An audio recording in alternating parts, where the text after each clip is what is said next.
महोदय, विश्व आदिवासी दिवस समारोह इंडोर स्टेडियम बूढ़ा तालाब रायपुर में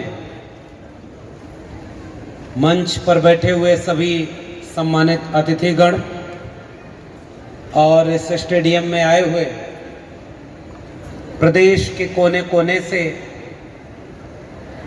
अलग अलग इलाके से आए हुए आप सभी सम्मानित लोगों को मेरा क्रांतिकारी जय भीम, जय मंडल, जय संविधान है, उलगुलान और जोहार है।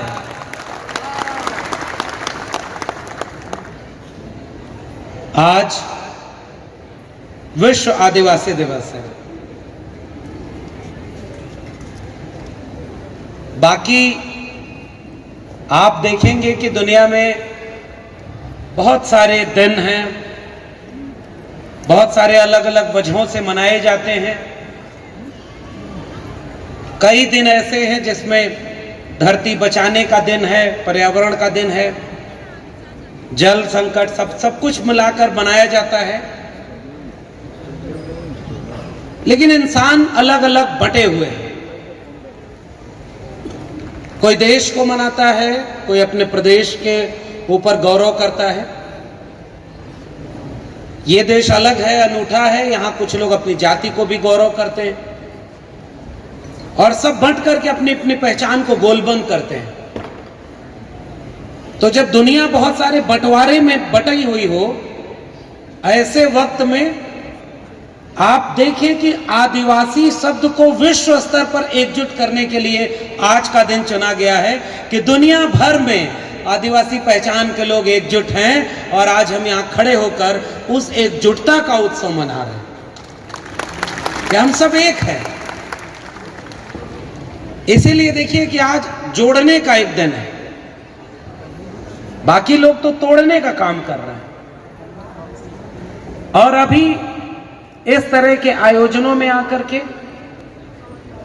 किताबें पढ़कर, लोगों से मिलकर, सवालों को जानकर, रीति रिवाज को नजदीक से पहचान कर ऐसा महसूस होता है कि इस देश की, भारत देश के बहुत बड़ी आबादी है। किसी को जाति में बांटकर बड़ा करने का और किसी को छोटा करने का नियम बना दिया गया, लोग बढ़ते चले गए। लेकिन जब हम इन चीजों को बहुत करीब से देखते हैं तो ऐसा महसूस होता है कि मेरी जाति जो है, देखिए, किसान, कामगार, चरवाहा समाज, खेती किसानी की जुड़े हुए समाज से मैं आता हूं, जिसे भारत का संविधान बनने के बाद ओबीसी समाज में शामिल कर लिया गया। और आज हमें कहा जाता है कि भाई आप ओबीसी समाज के हैं और आदिवासी आपसे अलग हैं, दलित आपसे अलग हैं। बाकी थोड़े से लोग हैं वो तो दुनिया से ऊपर हैं क्योंकि वो उनके अवतार होते हैं, तो उन पर मैं कोई बात नहीं करूंगा। लेकिन जितने मेहनतकश लोग थे, जो हाथ से श्रम करते थे, उन सबको बांट दिया। लेकिन आज जब हम इस तरह के आयोजनों में आकर देखते हैं कि वही पीला गमछा, वही हल्दी में लिपटा हुआ चावल, वही प्रकृति, वही खेती किसानी, वही पेड़ पौधे, वही खेत खलिहान और वही गले लगाने और हृदय बड़ा करके अपनाने का जो पूरा का पूरा सभ्यता का संसार है आदिवासी समाज का, मुझे लगता है कि मैं पिछड़े समाज में भी इन्हीं चीजों को देखकर बड़ा हुआ। तो आज आपके बीच में आकर ऐसा लगता है कि अपने ही परिवार के किसी बहुत खास रिश्तेदारी में आया हूं। हम सब एक हैं, बस हमें किसी ने बांट दिया है। आप पूरे ओबीसी समाज के कल्चर को देखिए। ओबीसी समाज में बहुत बड़ी आबादी जो अपने कल्चर को जब क्लेम करती है, उसका दावा करती है, तो वो भी पीले रंग से करती है। उनका रंग एक है, हमारा रंग एक है। और वही खेत खलिहान है, वही जल जंगल जमीन है। सभ्यता में भी आप गौर करें। और मैं दावे से एक बात कह रहा हूं, हम जो खेती किसानी से जुड़ी हुई, हस्तशिल्प, कुटीर उद्योग से जुड़ी हुई तमाम जातियों के लोग हैं इस देश में, उनके घर शादी होती थी तो कैसे होती थी? आज से हमने बुजुर्गों से पूछा कि 50 साल 100 साल पहले इस देश के तमाम जो खेती किसानी की कमेरा जातियां थी वो प्रकृति पूजक थी। उनके यहाँ बच्चा पैदा हो या कोई गुजर जाए, उनके यहाँ शादी का त्योहार मनाया जाए या कोई भी फसल कटने का उत्सव हो, हम सब प्रकृति को जीते थे। वही आपके कल्चर में भी है, वही प्रकृति, वही उनको देखना, वही पूजना और उसी प्रकृति को बचाए रखना। लेकिन हम दोनों में एक फर्क आ गया, जो हमारे यहाँ ओबीसी घरों में थोड़ा जल्दी हो गया, वो आपके यहाँ देर से पहुंच रहा है। आप कहते थे कि भाई ये अनाज, ये धरती, ये नदी नाले, ये पहाड़, ये खेती किसानी, इन्हीं का एक रूप हमारा प्रकृति का है जिसे हम पूजते हैं। तो आपका रिश्ता सीधे उनसे था जिनको आप मानते हैं, अपना इष्ट मानते हैं। वही रिश्ता हमारे यहाँ भी था। हमारे यहाँ फसल कटती थी या फसल पकती थी या फसल बोई जा रही है, उन सब के समय उत्सव मनाया जाता था, उनका त्योहार मनाया जाता था। मगर ऐसे ही अचानक बीच में धीरे धीरे साजिश के तहत हमारी प्रकृति और हमारे बीच में एक मीडिएटर बैठ गया, जो कहता है कि अगर तुम्हें ऊपर उस अपने भगवान को पाना है, देवी देवता को पूजना है, हम उसके अवतार हैं, हमें चंदा दो, हमें दान दक्षिणा दो, हम उन तक पहुंचाएंगे। तो हमारे और आपके बीच में कोई आकर बैठ गया। और आदिवासी समाज के लोगों, छत्तीसगढ़ के लोगों, आप हमसे बेहतर जानते हैं, आजकल वही लोग आपके और आपकी प्रकृति के बीच में घुसपैठ कर रहे हैं। वही लोग जो आपको आपकी पहचान छीन रहे हैं। वो कहते हैं कि आप हिंदू हैं, कोई कहता है कि आप ये हैं, कोई कहता है वनवासी हैं। मगर मैं जब इस तरह के सम्मेलनों में आता हूं तो अपनी कलम और किताब के जरिए और आप सबसे मिले मोहब्बत और प्यार के जरिए ये समझता हूं, किसी से उसकी पहचान छीनना या उसकी पहचान पर हमला करना, इससे बुरा उस पूरे समाज के लिए कुछ नहीं हो सकता।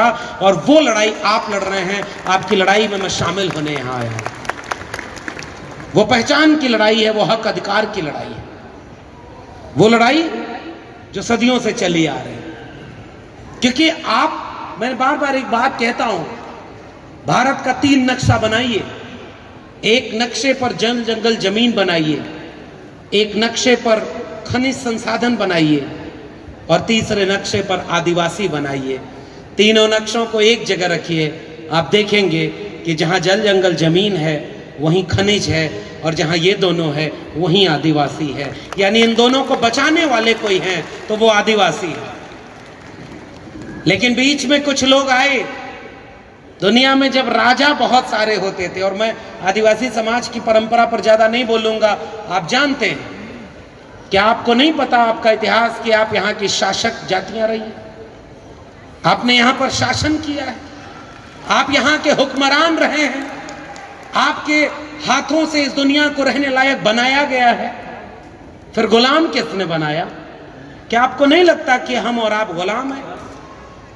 हम मानसिक गुलाम किसी और के हैं, पूंजी के गुलाम किसी और के हैं, शिक्षा के गुलाम किसी और के हैं। जल जंगल जमीन छीन लिया गया और अब हम मजदूरी के मुहाने पर खड़े हैं। ऐसे वक्त में आप सोचिए कि छीना कैसे गया। ओबीसी की भी तमाम जातियां हों या तमाम किसान कामगार कमेरा लोगों की जातियां हों, उनके बहुत सारे लोग हुक्मरान रहे, शासक रहे। और जब मैं याद करता हूं छत्तीसगढ़ की जमीन पर अपने पुरखे बिरसा मुंडा, जयपाल सिंह मुंडा, सीधू कानू तिलका माझी से आगे बढ़ के वीर नारायण सिंह जी तक, तो लगता है कि एक विरासत है जो हमें ये बताती है कि हमारे पुरखे कितने हुनरमंद थे। तो उस समय जब जालिम तानाशाहों का शासन आने लगा, राजा बदल गए। एक राजा हुआ करते थे जो अपना खजाना जनता के लिए लुटा दिया करते थे। वो कहते थे कि ये प्रजा रहेगी तो मैं राजा रहूंगा, इसके दर्द में मेरा दर्द शामिल है। बाद में राजा होने का मतलब ये हो गया कि जितना शोषण कर सको उतना कर लो और राजा बन के अपनी ताकत बनाए रखो। तो राजा को कहा गया एक व्यक्ति को दरबार में बिठाया गया और कहा गया कि ये व्यक्ति, ये हमारे दरबार में कौन है? ये पुरोहित हैं, बड़े हैं, ओहदेदार हैं, तो इनका काम क्या है? वो बताएंगे कि दुनिया की सच्चाई क्या है। तो दरबार में बैठकर उन्होंने दुनिया की सच्चाई क्या बताई पता है? उन्होंने कहा कि ये जो राजा है ये देवता का अवतार है। फिर राजा खुश, उसने उसके लिए कहा ये खुद देवता बनकर हमारे बीच में आए। उन दोनों ने एक गठजोड़ बनाया, दोनों एक दूसरे को देवता बनाते गए और दोनों ने एक धर्म का धंधा शुरू किया, एक ने राजा का धंधा शुरू किया और इन दोनों ने प्रजा को गुलाम बनाया। आज भारत का संविधान इस देश में लागू है और भारत का संविधान इस देश में हर गुलाम को गुलामी से मुक्ति दिलाता है। वो कहता है कि कोई मां के पेट से राजा पैदा नहीं होगा, कोई प्रजा पैदा नहीं होगा, एक व्यक्ति एक वोट, एक वोट एक कीमत। और आज की तारीख में हम सब बराबर हैं, इसलिए हम नए भारत में जी रहे हैं जिसमें कोई किसी का अवतार नहीं, कोई बड़ा छोटा नहीं। इसलिए आज का दिन ये कहने का है कि हम सब बराबर हैं। मगर अब आज का सवाल क्या है? हम बराबर हैं